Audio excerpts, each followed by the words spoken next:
আসসালামু আলাইকুম। প্রধান উপদেষ্টা সাবেক বিশেষ সহকারী বর্তমান প্রভাবশালী উপদেষ্টা মাহফুজ আলম বঙ্গভবনে দরবার হল থেকে বঙ্গবন্ধুর ছবি সরিয়ে একটি বিতর্কের সৃষ্টি করেছেন। এই নিয়ে সারা দেশে ব্যাপক আলোচনা সমালোচনা চলছে। তিনি বলতে গেলে থোপের মুখে পড়েছেন, কিন্তু তার অবস্থান নিয়ে সে অনড় রয়েছেন। তিনি বঙ্গবন্ধুর ছবি সরানো নিয়ে একটি নতুন ব্যাখ্যা দিয়েছেন তার ফেসবুক পোস্টে। এমন একটি খবর প্রচারিত হয়েছে। খবরটিতে বলা হচ্ছে, শেখ মুজিবের ছবি সরানো নিয়ে সমালোচনা জবাব দিলেন উপদেষ্টা মাহফুজ।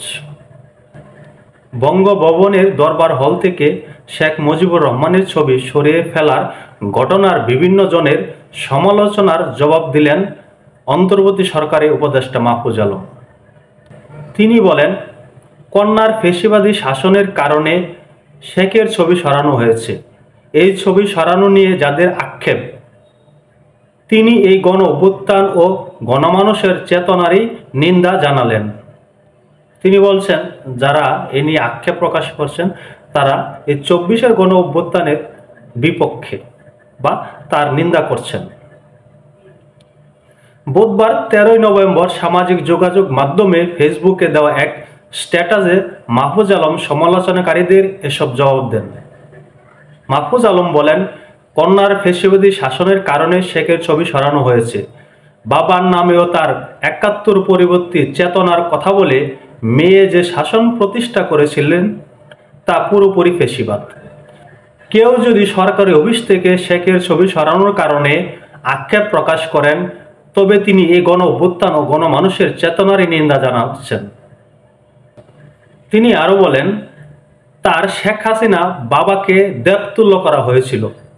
তবে জুলাই অভ্যুত্থানের পর বাংলাদেশের মানুষ একসঙ্গে তাদের দুজনের ছবি মোরাল ও ভাস্কর্য নামিয়ে ফেলেছেন।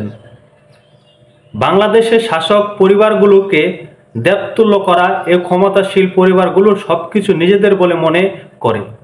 আমাদের এই ধারণা থেকে বেরিয়ে আসতে হবে। এখানে পরিবারের কথা বলা হয়েছে। পরিবারের কথা বলতে গেলে শুধু শেখ পরিবার আসে না, এখানে কিন্তু জিয়াউর রহমান পরিবার আসে। আমার মনে হয় তিনি সেটি ইঙ্গিত করেছেন। নতুন এই উপদেষ্টা বলেন, আমাদের মনে রাখতে হবে ইতিহাসকে মুছে ফেলা যায় না।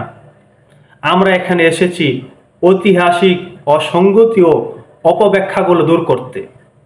মনে রাখতে হবে 71-এ মুক্তিযুদ্ধ ছিল বাংলাদেশের গণমানুষের। আবার কোনো মুক্তিযোদ্ধাও যদি 71-এর পর কোনো অন্যায় করে থাকেন, তার বিচার ও সাজা হওয়া উচিত।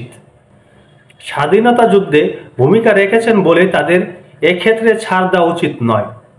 তিনি আরো বলেন, শেখ মুজিব ও তার কন্যা তাদের ফ্যাসিবাদী শাসনের জন্য জনগণের তীব্র ক্ষোভের মুখে পড়েছেন। তাদের একমাত্র পার্থক্য হলো, শেখ মুজিব একসময় পূর্ব বাংলার গণমানুষের জনপ্রিয় নেতা ছিল, কিন্তু সেই জনপ্রিয়তা হাসিনার ছিল না। জনগণ পাকিস্তানি নির্যাতন নিপীড়নের বিরুদ্ধে তার শেখ মুজিব এর নেতৃত্ব অনুসরণ করেছিল, কিন্তু 71-এর পর তিনি নিজে একজন নির্যাতনকারী হয়ে উঠেছিলেন। তিনি আবারও শেখ মুজিবুর রহমানকে নিয়ে এখানে তীব্র সমালোচনা করেছেন। এই বিষয়টি নিয়ে আসছি, আগে দেখি তিনি আর কি বলেন। মুজিববাদের প্রতি তার সমর্থন ও পৃষ্ঠপোষকতার 71-এর পর পঙ্গু ও বিভক্ত হয়ে পড়েছিল বাংলাদেশে। নিজের ফ্যাসিবাদী ভূমিকার কারণে 75-এ তার মৃত্যুতে মানুষের শোক অনুতাপ ছিল না। তিনি আবারও বঙ্গবন্ধুকে খাটো করে কথা বলছেন। এখানে আবার রাজনৈতিক পরিবারতন্ত্রের প্রতি ইঙ্গিত করছেন। তিনি বলছেন যে 71-এর পর শেখ মুজিবুর রহমান যে ক্ষমতায় এসেছিলেন, তিনি সেখানে ফ্যাসিবাদ হয়ে উঠেছিলেন। আচ্ছা, যদি 71-এর পর ফ্যাসিবাদ হয়ে উঠে থাকেন, এই কথাগুলো কে বলছে? কোনো না কোনো মতাদর্শের মানুষ। এখন আপনারা যে 24-এর চেতনা কথা বলছেন, 24-এর চেতনাকে আমি সম্মান করি। সেই চেতনা আপনারা কি করছেন? আপনারা কি সেই চেতনাকে কাজে লাগিয়ে আপনারা সেই ক্ষমতার অপব্যবহার করছেন? প্রশ্নটা কিন্তু সর্বদাই থেকে যাবে। ভালো থাকবেন। আল্লাহ হাফেজ।